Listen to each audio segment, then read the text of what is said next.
guys, Awandezwana here, and I am back with more Real Housewives of Durban Season 2 video. And this time around, I want to give my personal predictions of how I think the various storylines of the different ladies are going to play out this season.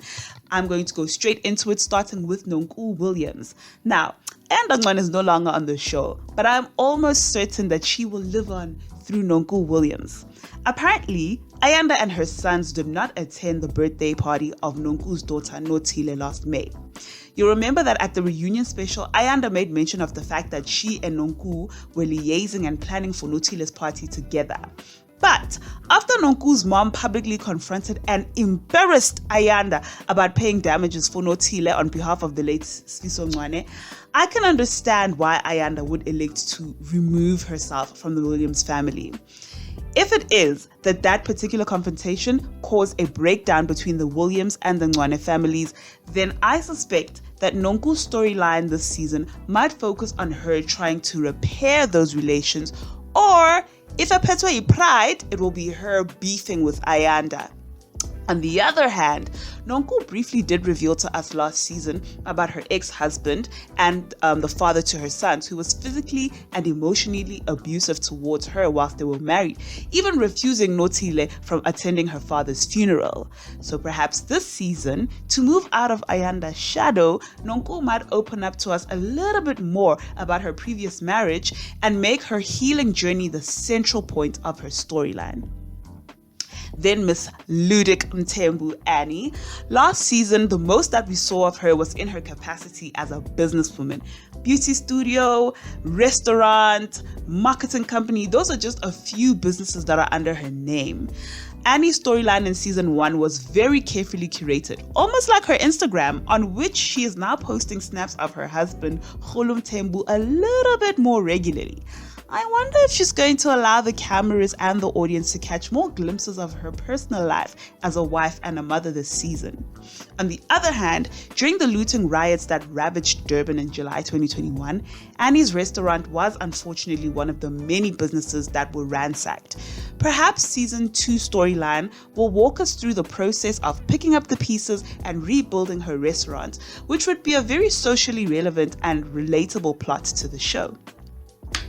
Then we have Londy London. So she already has a friendship with Annie that has started long before she even got onto the show.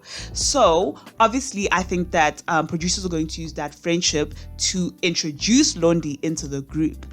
As I mentioned in my previous video, check it out, Londy and her husband were caught up in a bit of a social media scandal last year in relation to the child that her husband fathers outside of the marriage. But I doubt that her storyline will revolve around that. At most, they might allude to the situation, but I really don't think it's going to be a focal point to her plot. Because if we're honest, that kind of social media spat is lowbrow for the Real Housewives of Durban, which has already set itself a very high standard of opulence and class, even when things get messy. However, there have been a few reports alleging that Londy and her husband are no longer together. And the season 2 trailer, there's a snippet of Annie saying, "Last time I saw her, she wasn't wearing her ring." Was Annie referring specifically to Londy London? Let's watch and see. Also in the trailer for season 2, we briefly see Sorisha comforting LaConco while she cries. Now, the only thing that can make a grown woman like LaConco cry are money or a man. And we know it's not the first, because she has had a great career year last year, even securing the bag with her own TV show. So perhaps the tears that we saw in the trailer might be due to man problems. I get the sense that in season 2, Nonku might let the cat out of the bag about Wagwan with her and former President Jacob Zuma.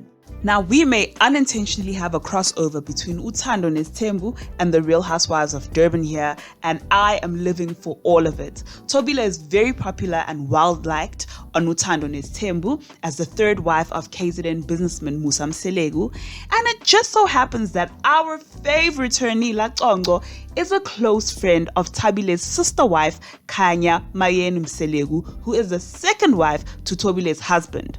Now, in case you don't watch Uthando Nesthembu, I'll let you know that the previous season recently wrapped up and boy was it an explosive ending, with the wives vehemently protesting against their husband's plan to marry a fifth wife.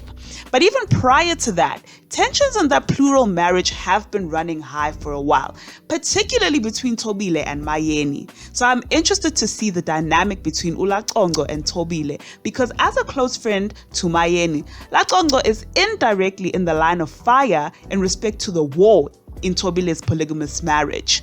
I predict that LaConco's loyalty to her friend might cause some friction between her and Thobile. Furthermore, Makhumalo will have a lot more autonomy and agency on Real Housewives of Durban as opposed to what she has on the show Uthando Nesithembu, which is produced by her husband. And let me tell you, I suspect that this will result in a lot of tea being spilt, and I feel sorry for whoever has to clean up. Let's watch closely to see if any of my predictions regarding the storylines in this season of The Real Housewives of Durban are correct. And if they are, I demand to host a reunion special.